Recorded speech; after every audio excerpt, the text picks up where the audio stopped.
ہمارے اسلاف کیسے تھے جنہوں نے کبھی بھی اپنی تعداد کو نہیں دیکھا، بلکہ ان کے اندر عشق مصطفیٰ صلی اللہ علیہ وآلہ وسلم کا جذبہ تھا۔ اب فلسطین کی بات چونکہ میں کر رہا ہوں، ہم پہلے باقی جنگوں کو دیکھ لیتے ہیں۔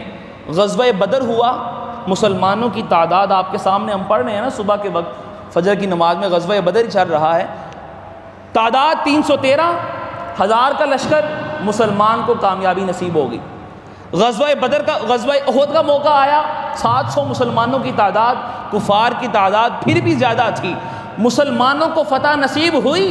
لیکن جب حضور علیہ الصلوۃ والسلام نے فرمایا کہ وہ درہ نہیں چھوڑنا، لیکن مسلمانوں کے اندر جب دیکھا کہ کافر بھاگ چکے ہیں، اب ہم جا کر مال غنیمت اٹھا لیتے ہیں، لیکن کیا ہوتا ہے، خالد بن ولید چونکہ ایمان لے کر نہیں آئے تھے تو پیچھے سے حملہ کر دیا، جیتو ہوئی جنگ بھی ہار گئے۔ اور سبق یہ ملا کہ جنگ تمہیں نظر آ رہی ہے کہ جیت چکے ہو، لیکن جب حضور علیہ الصلوۃ والسلام نے جو حکم فرما دیا ہے تمہیں چاہیے کہ تم اسی پر قائم رہو۔ جیتی ہوئی جنگ ہم ہار گئے۔ اس کے بعد آگے چلتے ہیں، غزوہ حنین ہوا۔ اللہ رب العزت نے قرآن کریم کے اندر ارشاد فرمایا، اذ اعجبتکم کثرتکم، جب تمہیں بڑا یہ فخر ہو رہا تھا، بڑا اچھا محسوس ہو رہا تھا کہ تمہاری تعداد تو بڑی بڑھ چکی ہے، فلم تغنی عنکم شیئا، تو پھر تمہیں یہ چیز فائدہ نہیں دے سکی، تمہاری تعداد کا بڑھنا بھی تمہیں فائدہ نہیں دے سکا۔ وضاقت علیکم الارض بما رحبت، زمین وسیع ہونے کے باوجود تمہارے لیے تنگ کر دی گئی تھی۔ کیوں؟ تم نے اپنی تعداد پر فوکس کر لیا تھا کہ اب تو ہم تو تب 313 تھے، تعداد بھی کم تھی تو اللہ رب العزت نے فتح دے دی تھی، اب تو ہماری تعداد 4000 ہو چکی ہے، لہٰذا اب ہمیں فتح ملنے سے کوئی نہیں روک سکتا۔ لیکن اللہ رب العزت نے فرمایا کہ جو عشق مصطفیٰ کا جذبہ، سچا ایمان تمہارے دل کے اندر ہوگا، تمہاری غلبہ، تمہارا غالب آنا اسی بات کے اندر ہے کہ تمہارے دل میں عشق مصطفیٰ صلی اللہ علیہ وآلہ وسلم ہو۔ اب آئیے علامہ اقبال کا وہ شعر، آپ نے فرمایا قوت عشق سے ہر پست کو بالا کر دے، قوت عشق سے ہر پست کو بالا کر دے، دہر میں اسم محمد سے اجالا کر دے۔ یہ ہے نا عشق، جو بولتا ہے، جو لکھتا ہے، جو بتاتا ہے۔ اب آئیے حضرت عمر فاروق رضی اللہ تعالی عنہ، مسلمانوں کے پاس سب سے پہلی دفعہ جو فتح نصیب ہوئی، فتح جو بیت المقدس جو ہے، بیت المقدس جب ملا، وہ حضرت عمر فاروق رضی اللہ تعالی عنہ کے دور میں ملا تھا۔ جب آپ کی دور خلافت آئی نا تو فتوحات کا سلسلہ شروع ہوا، تو آپ نے حضرت ابو عبیدہ بن الجراح رضی اللہ تعالی عنہ کو اور کچھ لشکر کے ساتھ بھیجا کہ جاؤ اور بیت المقدس کی طرف جاؤ۔ آپ جب وہاں پر جاتے ہیں تو جب یہودیوں کو اور عیسائیوں کو پتہ چلتا ہے کہ مسلمانوں کی طرف سے لشکر آیا ہے ہم پر حملہ کرنے کے لیے، فتح حاصل کرنے کے لیے، تو انہوں نے اپنا پورا کا پورا جو قلعہ ہے وہ بند کر دیا، بیت المقدس کو ہر طرف سے بند کر دیا۔ اب انٹرس کا کوئی رستہ موجود نہیں تھا۔ اب مسلمان یہ کوشش کر رہے تھے کہ کسی طرح سے ہم اندر داخل ہوں اور ہمیں فتح نصیب ہو جائے۔ 4 مہینے تک آپ نے اپنی فوج کے ساتھ محاصرہ کیے رکھا، 4 مہینے تک محاصرہ رہا اور مسلمانوں کے لیے کوئی نتیجہ نہیں نکل رہا تھا، فتح نہیں ہو رہا تھا بیت المقدس۔ پھر کیا ہوتا ہے کہ ایک راہب یہودی عالم تھا، وہ اپنے قلعے کی دیوار سے اوپر آتا ہے اور حضرت ابو عبیدہ بن الجراح رضی اللہ تعالی عنہ سے مکالمہ کرتا ہے۔ وہ کہتا ہے کہ میں نے اپنی کتاب میں پڑھا ہے کہ جو بیت المقدس کو پہلی دفعہ فتح کرے گا وہ درویش صفت انسان ہوگا، اور میں دیکھ رہا ہوں کہ تمہارے اندر وہ کوئی صفت مجھے نظر نہیں آ رہی۔ تو آپ نے فرمایا تو یہ صفت تمہیں کیا لگتا ہے کس کے اندر ہوگی؟ حضرت ابو عبیدہ بن الجراح رضی اللہ تعالی عنہ، اس نے کہا کہ ہماری کتاب کے اندر لکھا ہے کہ اس کا نام عمر بن خطاب ہوگا اور لوگ اسے فاروق کہیں گے۔ جب یہ بات سنی حضرت ابو عبیدہ بن الجراح رضی اللہ تعالی عنہ، آپ خوش ہوئے اور آپ نے خط لکھا حضرت عمر فاروق رضی اللہ تعالی عنہ کو کہ آپ ادھر آ جائیں، اللہ رب العزت نے فتح آپ کے ہاتھ پر لکھی۔ اور اس بات کو یہ لوگ بھی مانتے ہیں۔ آپ نے اسی وقت اپنا ایک غلام لیا اور ایک سواری لی اور کچھ ساز و سامان لیا اور اسی سواری پر سوار ہو کے چل پڑے۔ اب دیکھیے گا، قربان جائیں، پورا بر اعظم کا، اور آپ 22 لاکھ مربع میل بر اعظم جو ہیں اس کا وہ حکمران ہو، اور کوئی ساتھ پروٹوکول لے کے نہیں جا رہا، ایک غلام لیا ہے، اور اس غلام کو بھی یہ فرمایا ہے کہ تو نے جب تھک جائے گا تو مجھے بتا دینا، میں نیچے اتر جاؤں گا، سواری پر تو سوار ہو جائے گا۔ انصاف دیکھیے گا، کوئی پروٹوکول نہیں ہے، کچھ بھی نہیں ہے۔ اب یہ چلتے چلتے، باری لگائی ہوئی تھی، چلتے چلتے جب دریا آتا ہے نا، جب دریا کراس کر رہے ہوتے ہیں، پل آتا ہے، تو آپ اپنے موزے مبارک اٹھا کر اپنے ہاتھوں میں پکڑ لیتے ہیں اور ننگے پاؤں چلنا شروع کر دیتے ہیں۔ وہ غلام دیکھتا ہے کہ سامنے یہودی ہیں، سامنے ان کے کلے ہیں، وہ کیا سوچیں گے کہ آپ جو ہیں وہ اپنے ہاتھوں میں موزے اٹھائے ہوئے اور آپ آ رہے ہیں۔ کوئی مطلب یہ ہوتا ہے نا کہ ایک پروٹوکول ہوتا ہے، انسان کا اپنا وقار ہوتا ہے، کوئی عزت ہوتی ہے۔ تو آپ نے فرمایا یہودی عزت دیں گے ہمیں تو اللہ رب العزت نے عزت دی ہے، ہم ان یہودیوں سے عزت کے طلبگار نہیں ہیں، ہمیں اللہ رب العزت نے عزت دی ہے۔ جب آپ آگے جاتے ہیں اس وقت آپ کی باری ہوتی ہے پیدل چلنے کی اور غلام کی باری ہوتی ہے اوپر بیٹھنے کی۔ جب یہ معاملہ ہوتا ہے، سامنے اب کفار ہیں، سامنے اب یہودی ہیں، وہ جب دیکھتے ہیں کہ جو سوار ہیں وہ یہ سمجھتے ہیں جو غلام ہے سوار ہے شاید وہ حضرت عمر فاروق رضی اللہ تعالی عنہ ہیں۔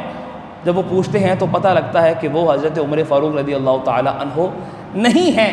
جب ان کو یہ پتہ لگتا ہے کہ آپ 22 لاکھ مربع میل میں حکمرانی کرنے والا پیدل چل کر اپنے غلام کو اوپر بٹھا کر آ رہا ہے، وہ یہودی باہر نکلتے ہیں۔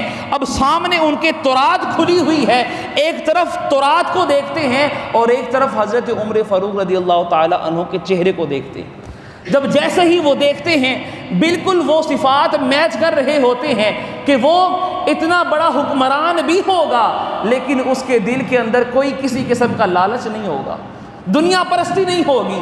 جب جیسے ہی وہ دیکھتے ہیں فوراً باہر نکل کے آتے ہیں، ان کے ساتھ معاہدہ کرتے ہیں اور بیت المقدس بغیر کسی لڑائی کے، بغیر کسی جنگ کے حضرت عمر فاروق رضی اللہ تعالی عنہ کے حوالے کر دیتے ہیں۔ اب مجھے یہ بتائیے ذرا، کیا فوج تھی، کیا تعداد تھی اور کیا تھا؟ ان کے پاس کردار تھا، کردار ایمان کا تھا، جذبہ عشق کا تھا۔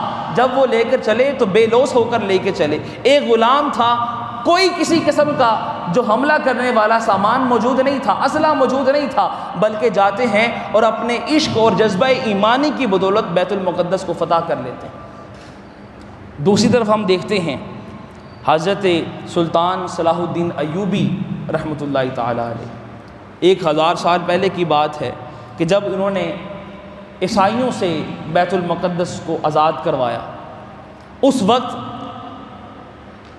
1099 عیسوی سے لے کر 1187 عیسوی تک یہ عیسائیوں کے قبضے میں رہا، اور پھر آپ نے اس کے آزاد کروایا۔ تقریباً 88 سال یہ بنتے ہیں، 88، جب یہ ان کے پاس تھا، عیسائیوں کے پاس۔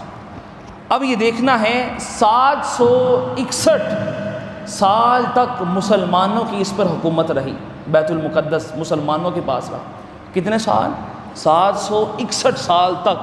اور یہ ابھی کوئی زیادہ پرانی بات نہیں ہے، 1948 کے اندر جب امریکہ، فرانس، برطانیہ کی سازش نے مل کر اس چیز کو پروموٹ کیا، اور پروموٹ کرنے کے ساتھ ساتھ مسلمانوں سے یہ لے کر اب یہ یہودیوں کے پاس یہ دے دیا، یہودیوں کے پاس چلا گیا۔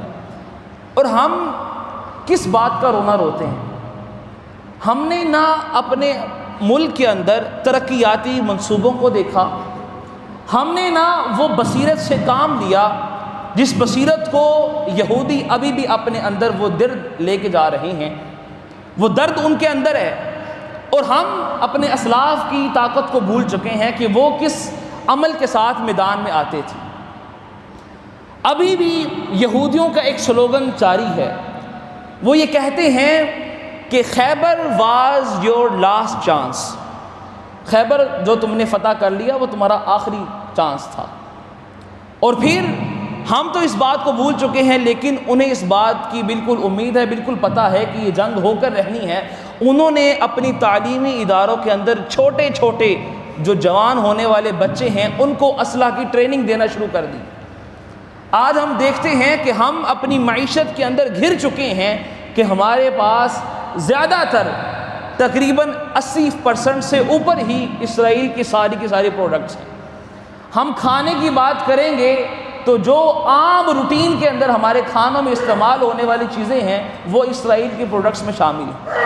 ہم اپنے یہ موبائلوں کی بات کریں گے، اس کے اندر استعمال ہونے والے جو ایسے سافٹ ویئر ہیں کہ اس کے بغیر موبائل چل ہی نہیں سکتا، قابل عمل ہی کوئی نہیں ہے، وہ سارا کا سارا ان کی پیداوار ہے۔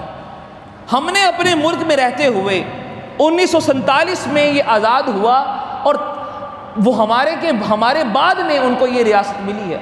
فلسطین پر انہوں نے ہمارے بعد میں قبضہ کیا ہے، آزاد ہونے کے بعد قبضہ کیا، اور آج وہ کس مقام پر ہیں اور آج ہم معاشی طور پر کس مقام پر ہیں۔ ہمیں وہ حکمران اور وہ قیادت ہی نہیں مل سکی قائد اعظم علیہ رحمہ کے بعد کہ جنہوں نے پاکستان بننے کے وقت یہ اعلان کر دیا تھا، یہ لکھ کر دے دیا تھا کہ کسی طور پر بھی یہ جو اسرائیل کی ناجائز حکومت ہے، ریاست ہے، اس کو تسلیم نہیں کیا جا سکتا۔ اور یہی وجہ ہے کہ آج بھی پاکستانی پاسپورٹ کے اوپر ایک ملک جو ہے وہ اسرائیل اس پر ممنوع ہے، بین لگا ہوا۔ کیوں؟ وہ صاحب بصیرت انسان تھے، ان کو معلوم تھا یہودی اپنی سازشوں کے تحت چل رہے ہیں اور امریکہ ان کا جو ہے وہ ساتھ دے رہا۔ آج ایران کے ساتھ اگر موجودہ صورتحال دیکھیں تو امریکہ کو تکلیف اس بات کی ہے کہ کوئی اسلامی ملک ایٹمی قوت نہ بن جائے، اس بات کی تکلیف ہو رہی ہے۔ کیوں؟ کوئی بھی 56 اسلامی ممالک میں سے کوئی بھی ملک اگر اپنی ایٹمی اعتبار سے، اپنی جنگی اعتبار سے مستحکم ہو گیا تو مسلمانوں کو کوئی بھی پھر ترقی کرنے سے نہیں روک سکتا، مسلمان پھر غالب آئیں گے۔ لیکن اس کے لیے ضرورت اس بات کی ہے کوئی حکمران ایسا ہو جو حضور علیہ الصلوۃ والسلام کی امت کا درد اپنے دل میں رکھنے والا ہو، جو عشق مصطفیٰ صلی اللہ علیہ وآلہ وسلم کا جذبہ رکھنے والا ہو۔ وہ بات کرتے ہیں کہ اگر ہم بائیکاٹ کر دیں گے تو ہم بھوکے مر جائیں گے، یہ کمزوری ہے ایمان کی۔ علامہ اقبال رحمۃ اللہ تعالی علیہ نے فرمایا تھا، یہ فاقہ کش جو ڈرتا نہیں موت سے ذرا بھی، روح محمدی اس کے بدن سے نکال دو، فکر عرب کو دے کر فرنگی تخیلات، اسلام کو حجاز و یمن سے نکال۔ تو آج وہ روح محمدی صلی اللہ علیہ وآلہ وسلم مسلمانوں کے بدن سے نکالی جا رہی ہے۔ کبھی بائیکاٹ کے نام پر مسلمانوں کو کہتے ہیں کہ تم بھوکے مر جاؤ گے، تمہارے پاس کچھ نہیں بچے گا۔ کیوں؟ ہمارے ملک میں وہ ترقیاتی کام کیے ہی نہیں گئے کہ ہمیں آج آزاد ہوئے کتنے سال ہو چکے ہیں، کتنے سال گزر چکے ہیں، لیکن اس بات پر کسی حکمران نے غور ہی نہیں کیا کہ ہم اپنی معیشت، اپنے انڈسٹریل ایریا اور خاص طور پر کھانے پینے کی اشیاء اور ٹیکنالوجی کو ہم بڑھائیں اور اس کو اضافہ کریں۔ نہیں، اس بات پر غور ہی نہیں کیا گیا۔ اللہ رب العزت کی بارگاہ میں دعا ہے کہ مالک کائنات ہم سب کو اپنے اسلاف کے طریقے پر چلنے کی توفیق عطا فرمائے، ہمارے دلوں کے اندر عشق مصطفیٰ صلی اللہ علیہ وآلہ وسلم کا جذبہ بیدار فرمائے۔ وما علیہ الا